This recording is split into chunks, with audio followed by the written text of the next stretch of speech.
बूढ़े पिता की औकात। नमस्कार दोस्तों, सानिया वॉइस स्टोरी चैनल में आप सभी का स्वागत है। तो दोस्तों, आज की कहानी है बूढ़े पिता की औकात। होटल में खाने की मेज पर सब आकर बैठ गए थे और सुनील अपने ससुर जी को बैठने के लिए कह रहा था।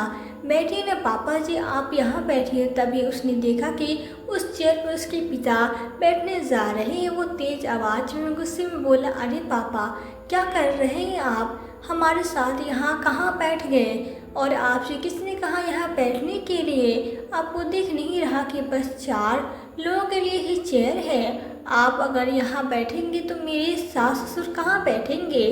जाकर कोई कोना ढूंढ लीजिए, जाइए यहाँ से। सुनील ने अपने उम्रदराज बुजुर्ग पिता का हाथ जोर से खींचकर कुर्सी से उठाते हुए कहा, जिससे कमल जी सबके सामने बहुत अपमानित महसूस कर रहे थे।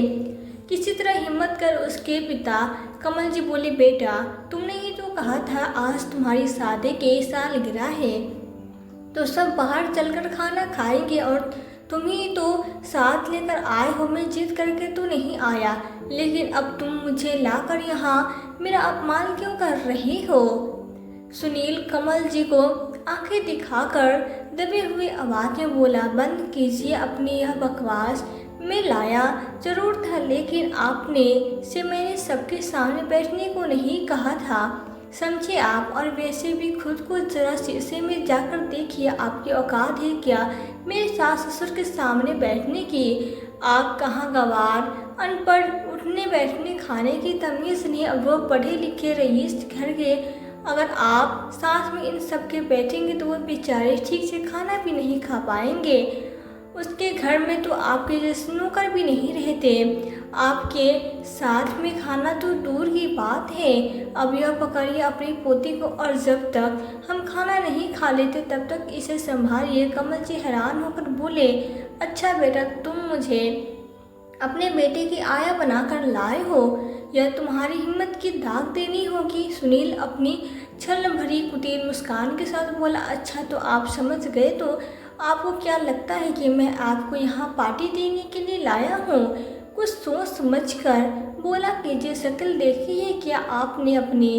कमल जी बोली, बेटा ऐसा मत कहो, मैंने सुबह से कुछ नहीं खाया है और भूख बर्दाश्त नहीं हो रही है, चक्कर आ रहे हैं। प्लीज़ तुम मुझे कुछ यहीं लाकर दी तो मैं कोने में यही कुर्सी में बैठकर खा लूँगा। लेकिन सुनील ने अपने बूढ़े पिता की एक नहीं सुनी और उन्हें भूख से बिलखते छोड़कर वापस खाने के टेबल पर चला गया और चुपचाप जाकर अपने सास ससुर और पत्नी के साथ बैठकर खाना खाने लगा।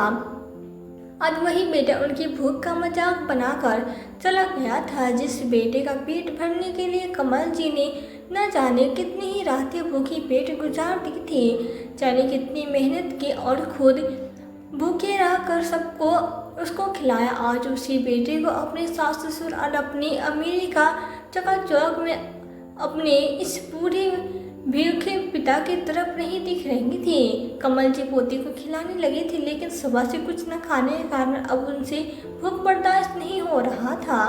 बहू ने सुबह से कुछ ही नहीं बनाया था। यह कहकर के, बाबूजी, हम खाना बनाकर मैं क्या करूं? ये खाना के लिए तो हम बाहर जाना है। आज आप होटल में ही लजीज खाना खाइएगा।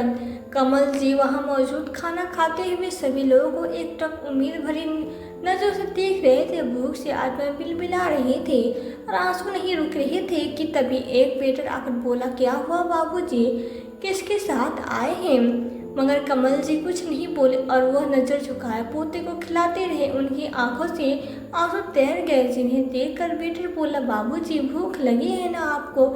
चलिए आइए मेरे साथ, मैं कुछ करता हूँ आपके लिए। उस जवान वेटर ने अपने मालिक से छिपाकर एक प्लेट खाना कमल जी को पकड़ा दिया और कहा, बाबूजी, आप जल्दी से खा लीजिए वरना मेरे लिए मुश्किल हो जाएगी। पहले तो कमल जी उसको देखते रहे, लेकिन फिर खुद को रोक न सके।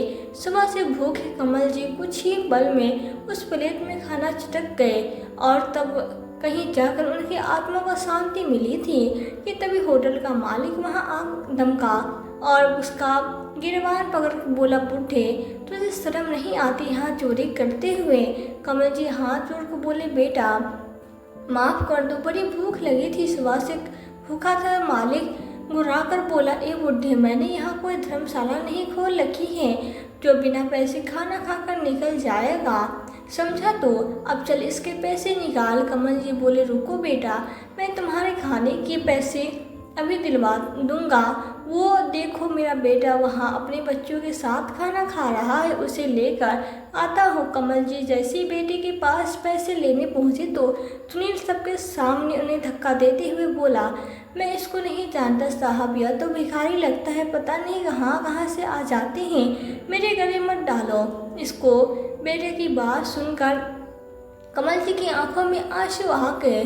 वो उम्मीद भरी आंखों से बेटे को देखते रह रहे थे, लेकिन बेटा अपने बच्चों को उठाकर सास ससुर और बीबी के साथ कार में बैठकर घर के लिए निकल गया।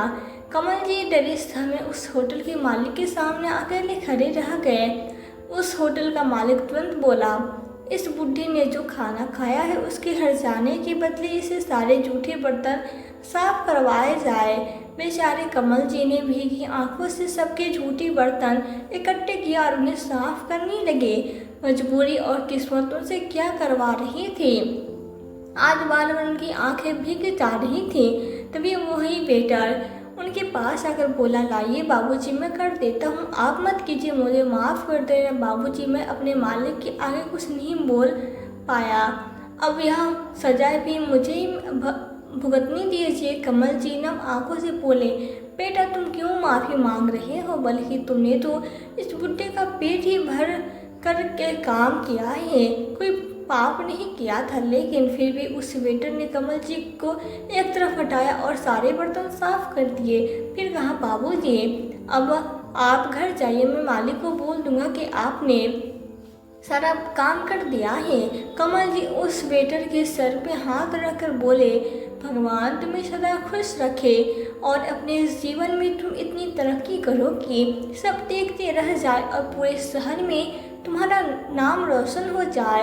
यह वेटर को दोनों हाथों से खूब सारा आशीर्वाद देकर कमल जी अपनी भीगी आंखें लिए घर की तरफ चल दिए। कमल जी की हालत देखकर वेटर भी की आंखों में आंसू आ गए थे। उसे उन पर तरस आ रहा था मगर कुछ कर नहीं सकता था। वह घर पहुंचे तो बेटे ने दरवाजे पर कदम रखने ही नहीं दिया। दूर से ही आंखें दिखाकर बोला, खबरदार बाबूजी, अगर आपने इस घर में कदम रखा तो जाइए यहाँ से। तभी उसकी बहू मोनिका भी गुस्से में बोली, शर्म नहीं आई, इस बुढ़ी को आज पूरे होटल में हमारा अपमान कर दिया। देखा था ना तुमने सुनील के सब लोग कैसे हमें खा जाने वाली नज़रों से देख रहे थे। हम इस घर में आपकी कोई जगह नहीं है, दफा हो जाइए। कमल जी हाथ जोड़ के बोले, पर बेटा मैं कहाँ जाऊँगा, मुझे घर के कोने में ही जगह दे दो, वहीं पर रहूँगा, आखिर मेरी ज़िंदगी अब बची ही कितनी है, प्लीज़ मुझे घर में से मत निकालो। सुनील गुस्से में बोला, बाबूजी लगता है आप ऐसे नहीं मानोगे, अभी बताता हूँ आपको। सुनील उन्हें घसीटते हुए घर के बाहर ले गया और वह मिन्नतें करते रहे। ज़बरदस्ती उन्हें गाड़ी में बैठाया और वहाँ से ले जाकर एक वृद्धाश्रम के गेट पे पटक दिया। लेकिन जिस वृद्धाश्रम में वो अपने बाबूजी को छोड़ने आया था उसे अंदाजा भी नहीं था कि उसके साथ क्या होने वाला था। अगर सच्चाई उसके सामने अभी आ जाती तो उसके पैरों तले जमीन ही खिसक जाती।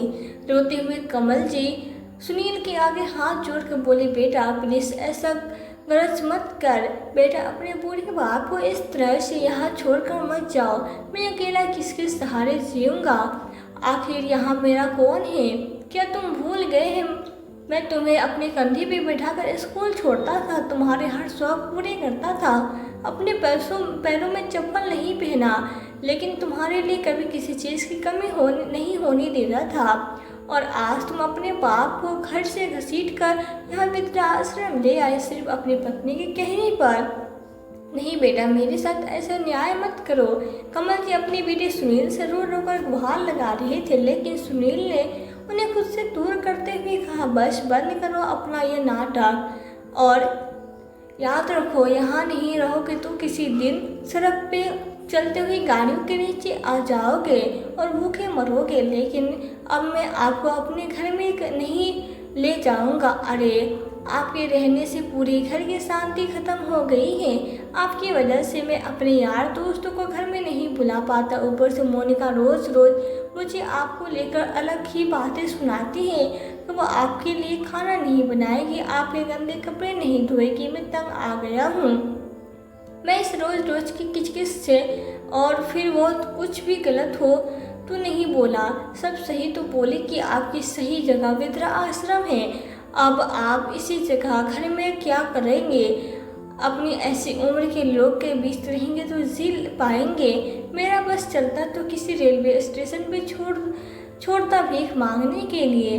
अब यह लो अपना सामान और चुपचाप से अंदर चले जाओ। कमल जी रोते हुए बोले, लेकिन बेटा यह शहर मेरे लिए बिल्कुल नया है। इससे अच्छा तो तुम पुराने शहर में रह रहे थे।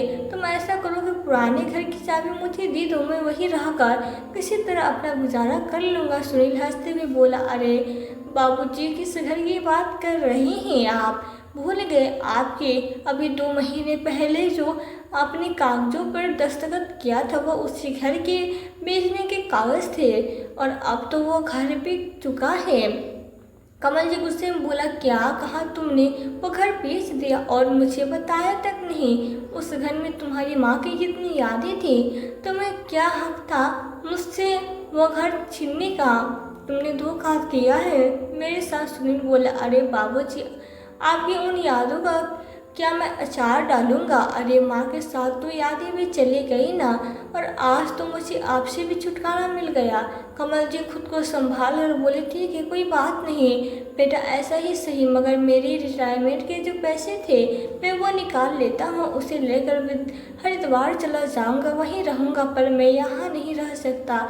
इस शहर में तो मैं किसी को जानता नहीं। सुनील हंसते हुए बोला, हाँ हाँ बाबूजी, आपको क्या लगता है घर आपके बिना बताए मैं बेच सकता हूँ? तो क्या आपके पैसे खर्च नहीं कर सकता? यह बात सुनकर कमल जी की आंखें हैरत से चौड़ी हो गई और वो बोले, ये क्या कह रहे हैं सुनील? सुनील ने कहा, सही सुना आपने। अरे इतनी बड़ी शहर में 3 कमरे का घर लिया है, महंगा फर्नीचर खरीदा है, तो पैसे भला कहाँ से आए? और मुझे नहीं लगता कि किसी गलत काम किया है मैंने, क्योंकि आपके बनने के बाद भी सारी संपत्ति मेरी ही होती। तो क्या हुआ अगर मैंने आपके जीते जी ले ली? इसमें कौन सी बड़ी बात है? अच्छा आपको क्या पैसे ही चाहिए तो 1 मिनट रुको। सुनील ने अपनी जेब से 500 का नोट निकाला और उसके हाथ में पकड़ाते हुए बोला, यह लो, आज तक जो आपने मेरे लिए किया है उसका मुआवजा है, इससे ज़्यादा आप करेंगे भी क्या? बेशर्मी से इतना कहकर सुनील वहाँ से चला गया। कमल जी अपने बेटे को जाते हुए देख रहे थे और सोच रहे थे, क्या इसी दिन के लिए ईश्वर ने मुझे बेटा दिया? शायद मैंने कुछ पाप किया था जो यह बेटा मेरा है। खुद को किस्मत को कोसते हुए कमल जी आश्रम के दरवाजे पे जाकर गिर पड़े। पहाड़ से अचानक गिरने की आवाज़ से चौकीदार झांका तो उन्हें गिरा देखकर आश्रम के अंदर से लोगों को बुला लिया। तब तक सुनील की गाड़ी वहाँ से जा चुकी थी। सबने आश्रम के बाहर गेट के रजिस्टर पे जब देखा तो वहाँ बस कमल जी का नाम लिखा था, लेकिन पहुँचने वाले का कोई पता नहीं था। उन्हें आश्रम के अंदर ले जाया जाएगा। डॉक्टर को दिखाया गया तो डॉक्टर ने कहा कि किसी सदमे की वजह से इनके शरीर के बाएं हिस्से में लकवा का अटैक हुआ है। काफ़ी वक्त बीत गया, डॉक्टर की इलाज चल रहा था और कमल जी अब बिस्तर पे ही रहते थे। बड़ी मुश्किल से कुछ शब्द कह पाते थे। ऐसे ही 6 महीने बीत गए।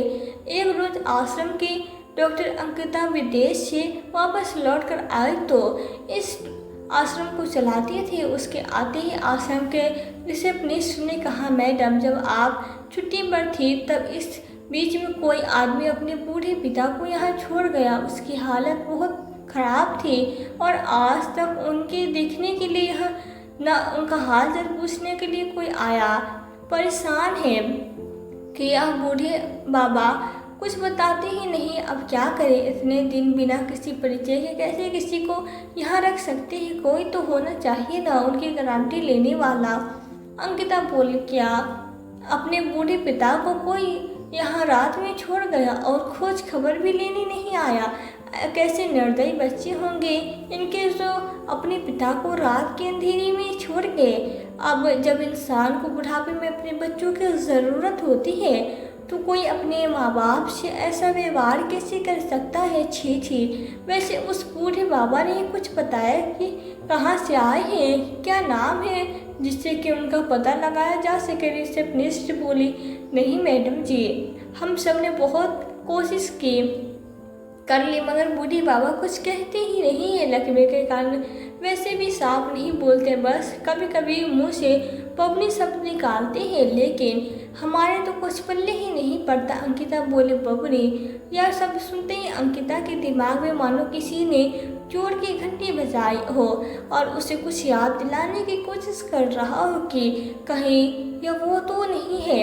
अंकिता बोली, कहाँ है वो, मुझे आओ बताओ कि किस रूम में उन्हें रखा है, जल्दी से मुझे ले चलो। अंकिता भागते हुए कमरों के बीच बनी गैलरी में इधर उधर उन्हें देखने ढूंढने लगी, और जब उनके कमरे में वो उनके बेड के पास पहुंची तो सूखी लकड़ी जैसे कपड़े में लपटे हुए कमल जी पर जब उसकी नज़र पड़ी तो उसका हृदय तेजी से धड़कने लगा और उसके मुंह से निकला, यह तो वही है। पर इतनी जर्जर और बलीबूती हालत में रिसेप्शनिस्ट ने उनसे पूछा, इन्हें कुछ खाने को दिया है कि नहीं, इन्हें मूंग की दाल बहुत पसंद है, जल्दी से मूंग की दाल में गर्म रोटी भिगोकर मसल कर लेकर आओ। और यह क्या, इनको अभी तक ग्लूकोज भी नहीं चढ़ाया, जल्दी से ग्लूकोज चढ़ाओ ताकि थोड़ी ताकत मिले। पर अंकिता खाना लाती हुई उन्हें अपने हाथों से चम्मच से खिलाने लगी। उनकी आंखों में आंसू तैर गए और याद करने लगी वो दिन जब वो दूसरे शहर के अनाथ आश्रम में रहती थी और उसी के बगल में एक छोटा सा स्कूल था, और वहीं एक बगल में घर में कमल जी अपनी पत्नी के विधा और अपने बेटे के साथ रहती थी। बेचारी किसी तरह अपने हाथों को जलाकर खाना बनाते और सुनील का पेट भरते थे और उसी स्कूल में चपरासी की नौकरी करती थी। एक रोज़ जब वो सुनील को लेकर घर जा रहे थे, सामने बुढ़िया के बाल बेचने वाला खड़ा था। सुनील उसे लेने की जिद कर रहा था और वही अंकिता आश्रम के गेट पे अकेले खड़ी चाही नजरों से बुढ़िया के बाल देख रही थी। कमल जी को उस पर दया आई। उन्होंने 2 पैकेट बुढ़िया के बाल खरीदे, जिसमें से एक सुनील को दिया और दूसरा अंकिता को पकड़ा। लेकिन पहले तो अंकिता हिचकिचाने लगी, लेकिन फिर प्यार से दोबारा कहने पर उन्होंने कहा, ले बबुनी तू भी खा ले। सुनील गुस्से में बोला, बाबूजी आप तो मेरे बाबूजी हैं, तो फिर इसे क्यों दे रहे हैं, इससे बाबूजी दिलाएंगे ना। तो कमल जी बोले, अरे बबुआ, जैसे तुम्हें भगवान ने बनाया वैसे ही इसे भी बनाया है। भगवान ने तुम्हारे देखभाल के लिए मुझे धरती पे भेजा है, लेकिन इस बच्चे के लिए शायद कोई नहीं आगे आया, इसलिए अब हम खिला देते हैं। अभी तो हमको भेजा है ना। सुनील कुछ न बोला और इसके बाद धीरे धीरे अंकिता और कमल जी का एक प्यारा सा रिश्ता बनने लगा, लेकिन उसके रिश्ते से सुनील कभी खुश नहीं होता था। उससे अंकिता को देखकर चिढ़ होती थी और वह अंकिता को बिल्कुल पसंद नहीं करता था। कमल जी आश्रम के लोगों से कहकर कभी कभी अंकिता को अपने घर पे ले आते थे और अपने हाथों से रोटी बनाकर खिलाते थे। एक रोज कमल जी बोले, तुझे पता है अंकिता, हमारा बबुआ सुनील पढ़ लिख कर एक बड़ा इंजीनियर बनेगा, तुम क्या बनोगे बबुनी। अंकिता तुतलाई आवाज में बोली, बाबा मैं बड़े होकर डॉक्टर बनूंगी। वे हंसकर बोली, अच्छा तो हमारी बबुनी डॉक्टर बनेगी, फिर जब हम बूढ़ी हो जाएंगे या बीमार पड़ जाएंगे तो हमें दवाई देगी ना हमारी प्यारी बबुनी। अंकिता तुतलाकर बोलती, हाँ बाबा डॉक्टर बनूंगी और आपको दवाई भी दूंगी, पर मैं डॉक्टर कैसे बनूंगी। कमल जी उसके सर पे हाथ फेरते हुए कहते, बेटा जब खूब मेहनत करोगी ना और अपने कक्षा में अव्वल आओगी तो डॉक्टर बन जाओगी। तुम डॉक्टर बनना और सुनील इंजीनियर बनेगा, फिर तुम मुझे दवाई देना और सुनील मेरी देखभाल करेगा। सुनील चिढ़कर बोलता है, नहीं बाबा, आप इससे ज़्यादा प्यार करते हो तो यही आपकी देखभाल करेगी। सुनील गुस्से में कहकर पैर पटकने लगता था तो कमल जी प्यार से समझाते, क्योंकि तब तो आखिर वो भी एक बच्चा ही था। वक्त बीतने लगा। दिन ब दिन अंकिता होशियार होती रही। हर साल अपने कक्षा में अव्वल आने और शिक्षकों से शाबाशी मिलने से उसका हौसला बढ़ता गया और एक दिन डॉक्टर के लिए उसका चयन हो गया। वो दूसरे शहर पढ़ने के लिए जाने लगी। उस रोज वो जाते हुए कमल जी से लिपट कर बहुत रोई और बोली, बाबा मैं रहने को अनाथ आश्रम में ज़रूर रहती थी, पर आपकी वजह से मुझे कभी महसूस ही नहीं हुआ कि मैं अनाथ हूँ।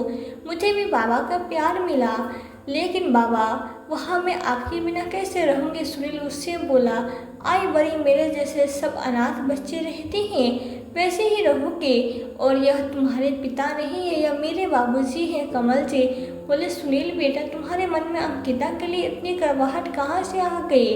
खैर छोड़ो बेटा, अंकिता अगर तुम यहाँ रहोगी तो डॉक्टर कैसे बनोगी। बस थोड़े समय की बात है, जब तुम डॉक्टर बन जाओगे तो हम सब एक साथ रहेंगे। भीगी आंखों से अंकिता ने बाबा से विदा ली। उसके बाद अपना डॉक्टर की पढ़ाई में इतनी व्यस्त हो गई कि वहाँ आना जाना उसका कम हो गया। देखते ही देखते 4-5 साल गुजर गए। एक दिन उसे पता चला कि सुनील वहाँ का घर खाली करके बाबा के साथ गांव चला गया, तो उसे बहुत सदमा लगा कि 2 साल बाद जब उसे डॉक्टर की डिग्री मिली, उसने बाबा को बहुत याद किया। अंकिता ने उन्हें ढूंढने की बहुत कोशिश की, लेकिन किसी को भी उसके गांव का पता ठिकाना कुछ मालूम नहीं था, जिसके कारण वह फिर कभी बाबा से नहीं मिल पाई। अचानक से रिसेप्शनिस्ट की आवाज़ से अपना अंकिता का ध्यान भंग हुआ। मैडम मैडम इन्होंने खा लिया है, अब आप इनके केबिन से जा सकती हैं। अब इन्हें मैं देख लूँगी। अंकिता बोली, आज इतने सालों बाद यह मेरे सामने इस हालत में। अंकिता बहुत दुखी थी और वो धीरे से कमल जी के कान के पास जाकर बोली, बाबा बाबा देखो, आपकी इच्छा थी ना कि मैं डॉक्टर बनूं, देखो ना आपकी बबली डॉक्टर बन गए। अब मैं आपको दवाई दूंगी तो आप बिल्कुल ठीक हो जाओगे। अंकिता की आवाज़ से थोड़ी देर के लिए उन्होंने आंखें खोली। उनकी आंखों में एक चमक थी, पर तुरंत ही वो चमक गायब भी हो गई और वो बोला, तुम कौन हो बच्चे। मैंने पहचाना नहीं। मुश्किल से उसके मुंह से या कुछ आवाज़ निकली तो उसकी आंखों में आंसू बाहर निकले। अंकिता आश्चर्य से उन्हें देखने लगी और सोचने लगी, बाबा कहते थे तुम किसी भी बड़ी हो जाओ, मैं भीड़ में भी तुम्हें पहचान लूँगा। मेरी याददाश्त इतनी तेज और आज बाबा मुझे पहचान नहीं पाए। अंकिता की आंखों में आंसू बहने लगे और वो उनका माथा सहलाती है। दूसरी नर्स आकर बोली, अरे मैडम आप क्यों रो रही हैं, क्या आप इन्हें जानती। अंकिता धीरे से बोली, हाँ जानती हूँ, इनका बहुत बड़ा कर्ज है मुझ पे। किसी अनाथ को दुनिया की भीड़ में जीना कैसे होता है, यह मुझे इन्होंने सिखाया है। अंकिता ने खुद को संभाला और रिसेप्शनिस्ट से बोली, तुम उस फॉर्म पे इसके रिश्तेदार की जगह मेरा नाम लिख दो और इन्हें यहाँ से स्पेशल वार्ड में शिफ्ट कर दो और इन पे जो भी खर्चा आएगा मुझे बता देना। इतना कहकर वह रोते हुए वहाँ से चली गई। अंकिता उदास घर पहुँची तो उसके पति नवीन ने उन्हें रोने के कारण पूछा, तो अंकिता ने रोते हुए सारी बात बताई और बोली, सुनील का स्वभाव बचपन से अच्छा नहीं था, शायद आज भी वो वैसा ही होगा, तभी तो बाबा को यहाँ छोड़कर चला गया। इसका मतलब वो इसी शहर में है। नवीन मैं उससे कभी माफ़ नहीं करूँगी। जो इंसान किसी अनाथ के लिए इतना सोच सकता है, सोचो अपने बेटे के लिए क्या कुछ किए होंगे। मैं उसे अपना भाई समझती थी, सोचती थी कभी मिले तो उसकी हर संभव मदद करूंगी, क्योंकि उसके बाबा ने जो मेरे लिए किया वो मैं कभी नहीं भूल सकती। नवीन ने कहा, पर रो मत, जो बेटा अपने पिता का ही सगा नहीं हुआ वो तुम जैसी अनाथ का कैसे हो सकता है। फिर भी तुम जो करना चाहो मैं तुम्हारे साथ हूँ। अगले दिन नवीन अंकिता के साथ वृद्धा आश्रम पहुँचा तो कमल जी को वहाँ देखकर उसके पैरों तले जमीन सरक गई। केवल कुछ महीने पहले कमल जी ने उसे बड़े आदमी बनने का आशीर्वाद दिया था। यह वही बेटा था जिसने होटल में कमल जी को खाना खिलाया था। उसने सोचा शायद आज इन्हीं के आशीर्वाद के कारण वो इस लायक हुआ है कि उसके जैसे कितने ही लोगों की रोज़ मदद करता है, यहाँ तक कि उसने अपने शहर में अपना एक नया होटल तक खोल लिया। वो तो अक्सर कमल जी को याद करता है। सोचा था कि कभी मिलेंगे तो उनका शुक्रिया अदा करेंगे, लेकिन नहीं पता था कि वह बेचारे इस हालत में मिलेंगे। उन्हें देखकर उसकी आंखें भर आई। अंकिता को जब उसने सारा सच बताया तो उसका गुस्सा 7वें आसमान पे चढ़ गया। अंकिता ने अस्पताल में बाबा के साथ एक वीडियो बनाई और उसमें सुनील के लिए एक संदेश भेजा। सुनील, शायद तुम्हें मैं याद नहीं, मैं वही अंकिता हूँ जो तुम्हारे घर के बगल वाले अनाथ आश्रम में बाबा की बपनी हुआ करती थी। बाबा की सारी जिम्मेदारी मैं उठाना चाहती हूँ, बस तुम्हारे मंजूरी चाहिए। अगर तुम मुझसे मिल सको तो मुझे बहुत अच्छा लगेगा। अंकिता ने जाल बिछाया और सुनील उसमें फंस गया। एक रोज सुनील की पत्नी बोली, सुनो जरा, देखो तो यह ससुर जी के साथ लड़की कौन है जो आपका नाम लेकर आपको ढूंढ रही है। सुनील पहले तो कुछ घबराया, फिर अंकिता की बात सुनकर बोला, अच्छा तो यह सच में डॉक्टर बन गई। बाबूजी ने इस लड़की के लिए मुझ पर भी ध्यान नहीं दिया। वो तो मेरी किस्मत की ही कि मैं इंजीनियर बन गया। मोनिका बोली, जरा सोचो सुनील, ये इतनी बड़ी डॉक्टर है, हमारी कितनी मदद कर सकती है। और अच्छा है बाबूजी का सारा खर्चा उठा रही है। मैं तो कहती हूँ डॉक्टर जाकर उससे मिले और बाबूजी ने उसके लिए जो भी किया उसका मुआवजा ले। सुनील भी हवाई घोड़े पर सवार होकर पहुंच गया। अंकिता उसे देखकर बोली, तुम बिल्कुल नहीं बदले सुनील, आज भी तुम्हारे चेहरे पर गुस्सा और जलन की भावना साफ दिखाई दे रही है। मुझे तुमसे बस एक ही शिकायत है कि तुमने बाबा के साथ ऐसा सलूक क्यों किया। कमल जी ने जैसे सुनील को देखा उसके शरीर में हलचल होने लगी। अपना बोली, इतने दिनों से यह मरे इंसान की तरह पड़े थे और आज तुम्हें देखते इसके शरीर में जान आ गई और तुम एक हो जो इन्हें ऐसे यहाँ अकेले छोड़कर चले गए। कोई अपने पिता के साथ ऐसा कैसे कर सकता है। सुनील बोला, तुम्हारे पास क्या सबूत है कि मैंने इन्हें छोड़कर गया था। तुम खुद कहती हो कि तुम्हारे लिए बहुत कुछ किया है, तो करो इस बुढ़े की सेवा। मैं इस बुढ़े की कोई जिम्मेदारी नहीं ले सकता। अंकिता सुनील को एक जोर का तमाचा लगाया और बोली, आज अपने पैरों पे खड़े हो गए तो यह इंसान तुम्हारे लिए लाचार हो गए। बेटा होकर तुमने उसके सारे पैसे हड़पे, उन्हें यहाँ तक छोड़ गए। उसके पास तो इतना था कि तुम उसकी ज़िंदगी जिम्मेदारी नहीं उठाते, तभी भी आराम से अपना जीवन यापन कर सकते थे।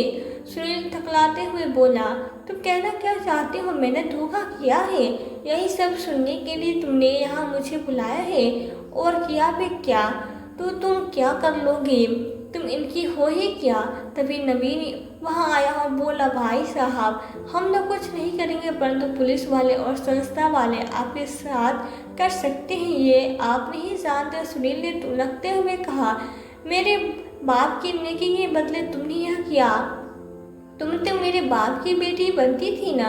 अंकिता बोली, सुनील, मैंने तुम्हें यहाँ बाबा की जिम्मेदारी लेने के लिए नहीं बुलाया, बल्कि यह बताने के लिए बुलाया कि जैसे आज तुमने अपने पिता के साथ गलत किया, वैसे ही कल तुम्हारा बेटा भी तुम्हारे साथ करेगा, क्योंकि वो क्या सारी दुनिया तुम्हें देख रही है। अंकिता के इस सारे को समझकर सुनील ने पीछे मुड़कर देखा तो सारे मीडिया वाले सुनील को टीवी पर लाइव दिखा रहे थे। सारा नज़ारा समझकर सुनील ने झट से अपना चेहरा हाथों से छुपा लिया। अंकिता बोली, आखिर बच्चे ऐसा कर्म ही क्यों करते हैं कि तुम्हें दुनिया के सामने चेहरा और अपना नाम छुपाने की ज़रूरत पड़े।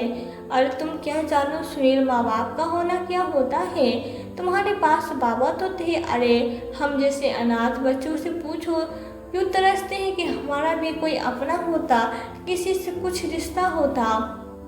अंकिता के शब्द सुनील के हृदय को चीरते हुए उसकी नजरें नीचे झुका रही थे। वह बार बार कभी अपने चेहरे को तो कभी अपने कानों पर हाथ रख रहा था। अंकिता बोली, सुनील, मैं तो तुम्हें बस यह संदेश देना चाहती थी कि आज तुम अपने माता पिता के सगे नहीं हुए तो कभी किसी बुरे वक्त में तुम्हारा भी कोई नहीं होगा, क्योंकि जो अपने माँ बाप का सगा न हुआ वो बेबी, सास, ससुर और बेटे का सगा कैसे हो सकता है।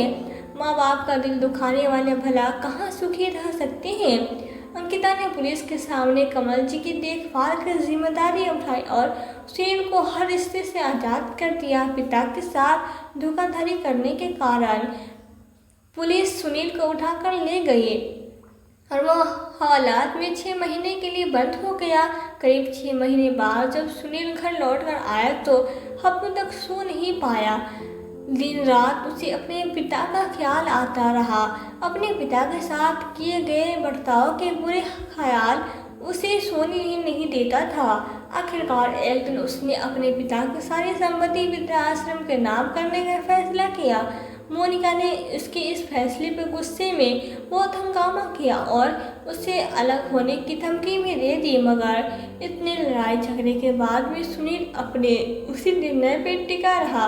यह कह कर कि मैं अपने पापों का प्रायश्चित करूंगा और मैं नहीं चाहता कि तुम्हारे बुढ़ापे में तुम्हारा बेटा भी तुम्हें किसी वृद्धाश्रम में रात के अंधेरे में छोड़ आए। अब मैं अपनी मेहनत से अपना घर तैयार करूंगा। अगर तुम्हें मेरा साथ देना है तो ठीक, नहीं तो जा सकती हो। उधर अंकिता डटकर कमल जी की सेवा कर रही थी। एक रोज कमल जी कुछ कहने की कोशिश कर रहे थे तो अंकिता बोली, बाबा आपने मुझे पहचाना, मैं आपकी बबली हूँ जिसके लिए आप बुढ़िया के बाल लाते थे। कमल जी बोले, अरे बबलू इतनी बड़ी डॉक्टर बन गई। पास खड़ा नवीन भी आगे आकर बोला, बाबा आपने मुझे नहीं पहचाना, आपके आशीर्वाद के कारण आज मैं बहुत बड़े होटल का मालिक हूँ और आप जानते हैं उस होटल का नाम मैंने कमल होटल रखा है जो आपके नाम से जाना जाता है। कमल जी मुस्कुरा कर बोले, तुम दोनों सदा ऐसे ही तरक्की करो, मेरा आशीर्वाद तो तुम हमेशा तुम दोनों के साथ है। बबनी मुझे जरा पानी पिला दो। जैसे अंकिता उन्हें पानी पिलाया और अपना हाथ उसके सीने पे रखा तो उन्होंने सदा के लिए अपनी आंखें बंद कर ली। उस दिन अंकिता बहुत रोई और रोती रोती एक ही बात कहती, आज मैं पूरी तरह से अनाथ हो गई। पूरी दुनिया से मेरे एक भी बाबा थे, वह भी आज वहाँ चले गए। बाबा आप तो मुझे अनाथ कर गए। नवीन ने सुनील को फोन पर कमल जी की खबर दी तो सुनील आया और खूब बिलक बिलक कर रोया। कुछ देर में सुनील कमल जी के पास पहुंच गया था। बार बार माफ़ी मांगकर सुनील रो रो कर कह रहा था कि बाबूजी मुझे माफ़ कर दिया, एक बार तुम मुझसे मिल लेते, पुकार लेते, इतनी बड़ी सजा देकर क्यों चले गए। इतनी शो के बाद जब कमल जी के अंतिम संस्कार की सारी तैयारी कर ली लेकिन सम्मुखीन देने की बारी आई तो सुनील अग्नि को अंकिता की तरफ बढ़ाते हुए बोला, यह अधिकार तो अंकिता का है, असल में तो वही बाबूजी की बेटी है, मैं इसके अधिकार नहीं छीन सकता। शायद इससे मेरे पापों का प्रायश्चित भी हो जाए। अंकिता की आंखों में आंसू बहने लगे और रोते हुए उसने कमल जी को मुआखिन दी। आज उसे लगा कि वो अब तक अनाथ नहीं थी, उसके अपने बाबा उसे छोड़कर गए हैं। सुनील ने कहा, अंकिता तुम चाहो तो आज से मुझसे रिश्ता निभा सकती हो। मैं तो बचपन से तुमसे नफरत करता रहा लेकिन तुमने एक बेटी होने का धर्म निभाया है और बेटी होने का नहीं निभा सका। हो सके तो मुझे भाई होने का हक दे दो, शायद इससे मैं बाबा का खुश कर सकूं। अंकिता बाह फैला कर रोते हुए आगे बढ़ी तो सुनील ने उसे बहन कर सीने से लगा लिया और एक दूसरे का परिवार बन के रोए। तो दोस्तों यह थी हमारी आज की कहानी आपको कैसी लगी हमें कमेंट बॉक्स में कमेंट करके ज़रूर बताएं। यदि आपको वीडियो अच्छी लगी हो तो वीडियो को लाइक और शेयर करके चैनल पर यदि नए हो तो चैनल को सब्सक्राइब जरूर कर दें, साथ ही बेल आइकन को प्रेस कर दें ताकि आने वाली वीडियोस की नोटिफिकेशन आपको मिलती रहे। आज के लिए बस इतना ही, मिलती हूँ आपसे एक नई वीडियो में नई कहानी के साथ। कहानी में अंत तक बने रहने के लिए आपका दिल से बहुत बहुत धन्यवाद।